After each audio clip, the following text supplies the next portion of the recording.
the first pick in the 2015 NBA Draft, the Minnesota Timberwolves select Karl-Anthony Towns. By Karl-Anthony Towns, you can see why they're talking about here in Minnesota, why he should be Rookie of the Year. Towns shoots it again. That time he's got it. 60 for Karl-Anthony Towns. I think Anthony Edwards might be able to take over that #1 spot. Dynamic athlete, right? He's like 6'7", 6'8". He's really powerful, and we've seen some of his explosive dunks, like some of the biggest dunks in the league. Anthony Edwards showing that it's can kill. They're going to call the foul on Anthony Edwards. Wow.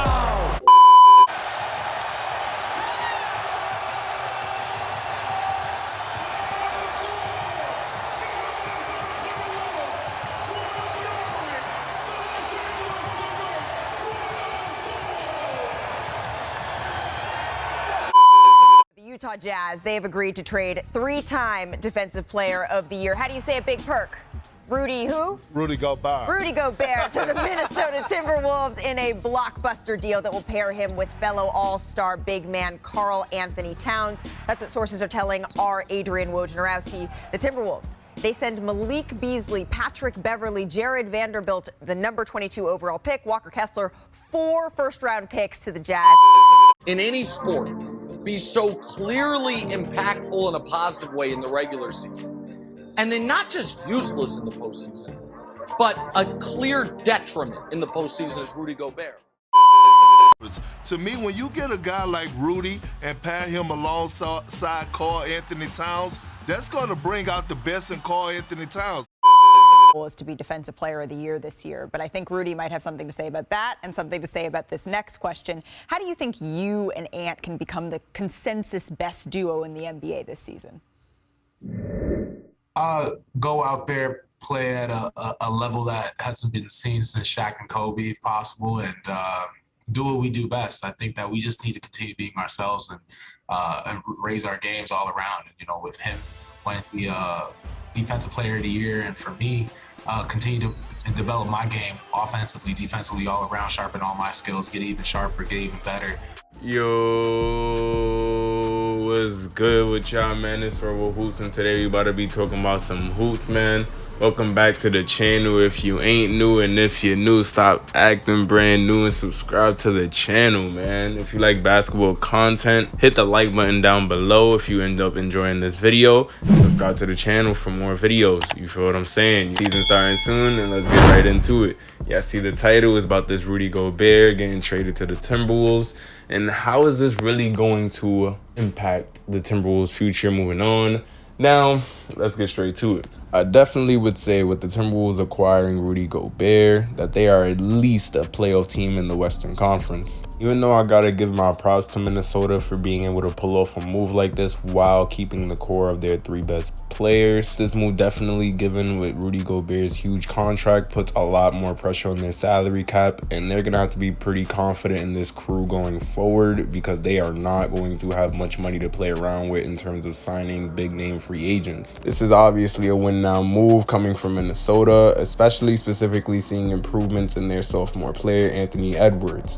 Now him and Karl-Anthony Towns paired as the young duo show a lot of superstar potential, so as Minnesota did, they paired him with another all-star level big man in Rudy Gobert, an elite rim protector, and provide some benefits that they can definitely use on the defensive glass. Not only does this provide a rather unique lengthy lineup as opposed to the modern NBA that is running more of a small ball style of play, but we gotta be real, Minnesota really has been on this rebuild route for a little minute. Some niggas desperately been in need of a change in the past couple of years, but with Anthony Edwards' potential looking like it's on the sky rise, and with him just changing the culture overall over these past 2 seasons, it looks like the Timberwolves are buying into the hype, showing a willingness to work on their current situation and improve on their weaknesses today, rather than banking on their future picks. While the move could be viewed as risky for the amount of picks they gave up and Gobert's contract, I could see why the Timberwolves decided to take a swing and take their chances on rebuilding around the young duo of Towns and Edwards. Although Towns has been sensational for Minnesota, he still has quite not shown that he can be the best player on that team and take them to that next level. But after Edwards' last sophomore season, he has shown not only that he has superstar potential, but he can really change the entire culture that has been looming in Minnesota. And they haven't really felt a superstar presence that can really transform into a two-way star for them outside of that one season they had Jimmy Butler. And of course, we're talking about over a decade ago, prime KG.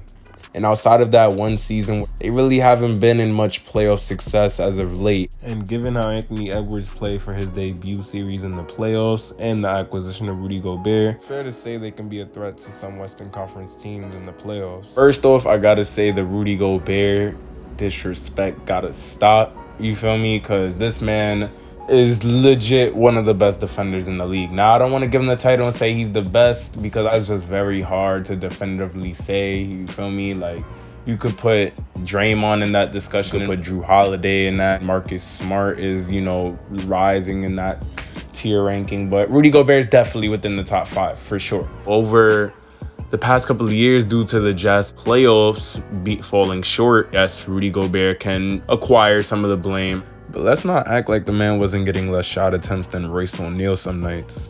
And while his production wasn't as great as it usually is throughout the regular season, the man was still averaging 12 and 13 on solid efficiency. And even though they still lost the series, for what it's worth, he still led both teams in field goal percentage and total rebounds. While one can make the argument that most of Rudy Gobert's points is assisted on and mostly come from within the paint, although Gobert is no Elijah with his back to the basket, skill-wise, he has always been solid at making a career for himself at playing to his strengths from an effort standpoint and having possessions where he knows how to use his height to his advantage. And I'm pretty sure most of us can agree that he's done a pretty damn good job at it, being that he's one of the league's best rebounders and shot blockers. Now, speaking of the defensive end, we have to address this drop coverage that the Jazz love to use, especially in the postseason where it gets exposed the most. And it's benefited them throughout the regular season, but not only does this defensive scheme get torn apart in the postseason against opponents who are preparing more for your defensive tendencies if you fail to make the right adjustments, but it also leaves very little room for error on certain rotations when it comes to corner shooters and ball handlers who are really adept at taking pull-up shots coming off of a screen. Hit him with the hesitation move. Murray, oh, he's on fire. Now, when it comes to the Jazz defense, they are known for being an elite defense because of Rudy Gobert. And if it wasn't for him being on that floor, even numbers will tell you that they would be a below-average defense. Cleans up so many mistakes by their perimeter defenders whenever they get blown past their opponents. And their defensive scheme is really built around their perimeter defenders, funneling their offensive players into Rudy Gobert. In 2018, when he was out for a short amount of time, they went from being the best defensive team in the league to falling 21st in defensive rating.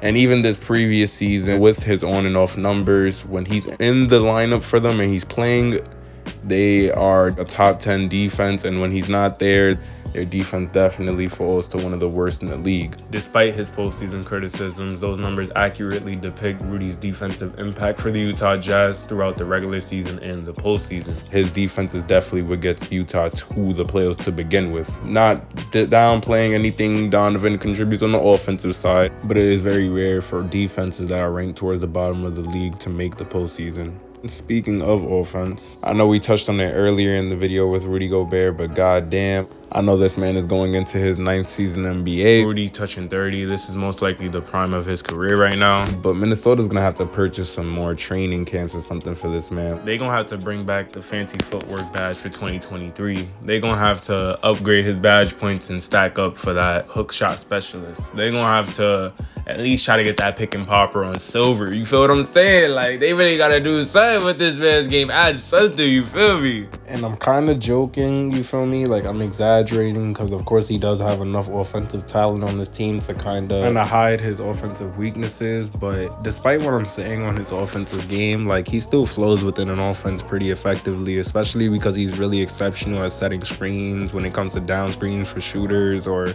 cutters to the basket. He's really smart about knowing his spots and just finishing around the rim whether it be put back dunks, alley-oops. He's a pretty large target to not hit. You could imagine that pick and roll with him and D'Lo is going to be very dangerous. Again, there is definitely some stiffness and like awkwardness when he tries to play outside his skill set. Since there's so many offensive weapons on this team and Rudy isn't even a third or second option on this roster, I doubt that Minnesota will really be looking to him to really improve much on his offensive game, but instead they will adapt to the strengths that Rudy Gobert already currently has. Since he's already one of the best screen setters in the league, I can also imagine him in a pick and roll setting with him and Anthony Edwards being deadly, just for the simple fact that Edwards is already one of the best finishers in the league. Probably cause some issues in terms of when Edwards wants to drive to the lane and you have Rudy in the dunker spot kind of clogging up the paint, but again, Rudy's going to be there to clean up the messes even if it does result in some collision in the paint. Towns has gotten better at making the extra touch pass coming off of setting a screen and even dumping it down to the big man down low in the dunker spot when he sees the defense collapse on him. I could see the Timberwolves running similar cutting and down screen plays for Rudy Gobert that they ran for Vanderbilt and Naz Reid, and just having an even lengthier athletic finisher around the basket who can capitalize off of the attention that Anthony Edwards and Towns would be getting on the defensive end. There you have 3 all-star level starters right there, not to mention a defensive player of the year talent, which fills in the presence they could just use on defense for the past couple of years, and has a history of at least taking a mid-tier defensive roster around him to making them an elite top 10 defense. Their defensive presence might be slighted just a bit, especially on the perimeter, given that they traded away Patrick Beverley and Vanderbilt. They did make some additions to their bench this offseason, picking up Austin Rivers, Britton Forbes to add some floor spacing off the bench. They still kept Naz Reid and have Jaden McDaniels' potential of being a super versatile offensive player for them who could switch across multiple positions, being at 6'9" and showing some potential on the defensive end of the floor. They also have Kyle Anderson, who can also give some defensive versatility for them as well, as he is also like a solid 6'9" playmaking guard at times. And while he might not be the most athletic or the most shiftiest wing player with the ball in his hands, he definitely has great signs of being a solid playmaker despite his low usage. He won't be the most consistent floor spacer for you. He definitely shows a willingness to attack the defensive glass. So overall, Kyle Anderson is just a smart, solid role player to have on a good team. With his 7'9" wingspan, his 7'2" height, he's actually a lot better in isolation defense than most people give him credit for. He does struggle with guarding quicker guards on the perimeter. When it comes to wing players who are solid off the dribble, like let's say like Paul Georges of the world or like Tatum's, like, you know, he can stay with them. They're not the shiftiest, but they are solid ball handlers for their position. And given the Gobert's length and his 30 feet laterally, he can recover effectively enough. One impressive thing about Gobert is even when he gets blown past, his recovery time is almost impeccable. Even when he jumps to block a shot, his timing in terms of getting back down on the floor and still being able to time when to block the shot again is almost second to none. And even in isolation plays against other guards who tried to test him, he'd still be able to keep up with them despite them being quicker than him, just for the simple fact that he covers up so much of the floor with his height. And before I end this video, I do want to give some props to D'Angelo Russell, who is obviously going to be the starting point guard for them. In this previous season, not only has he shown more of an effort on the defensive end, communicating more with his teammates, and just putting more pep in his step when it comes to more attentiveness off the ball on defense, but he's also shown more of a willingness to be more of a passer and playmaker within the system, averaging a career high in assists and a career low in turnovers. While the efficiency can use some improvement, and he still has to prove that he can be durable more consistently for them, especially with this being his contract year as well. I do believe that this previous season, more than ever, we've seen more of a vocal side from D'Angelo Russell, showing aspects of being more of a floor general, both on the offense and defensive end on the floor. It's already deadly enough with him and Towns in a pick and roll, given their chemistry and the versatility that they both have on all 3 levels on the court.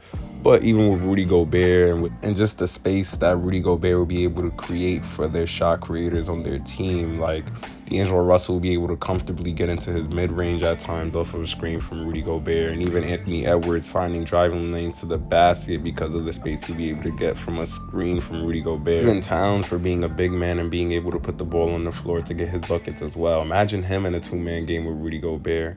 or just even both of them setting a screen for your guards at once, like what does the defense do at that point? This is a trend with this Timberwolves team as a whole, especially since they're such a young team. Though they are a young team who do show their effort, has hella upside potential on that end, they also have moments of lack of focus. They fall asleep off the ball sometimes, or sometimes they'll be a step or two slower on certain rotations, or there'll be miscommunication in terms of the help defense coming from a teammate. And while Towns is an absolute force on the offensive end, he does not apply that same intimidation or pressure on the defensive end, as a lot of players who drive into the paint against the Minnesota Timberwolves do not really worry about him attempting to jump and block their shot at times. Part of it is due to his verticality and just his timing when it comes to when to block a shot. Sometimes he could be very quick to jump off his feet for an up fake, or he won't really get off his feet at all to challenge a defender who's going in strong. Steph thought about that from the hash.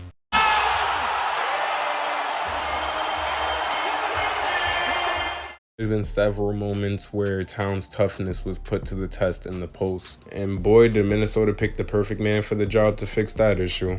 They could just stagger their minutes upon each other. When Rudy Gobert struggles at the free throw line and get late game situations, you could put Naz Reid at the 4, or you could put in Jaden McDaniels at the 4 and have Towns play the 5.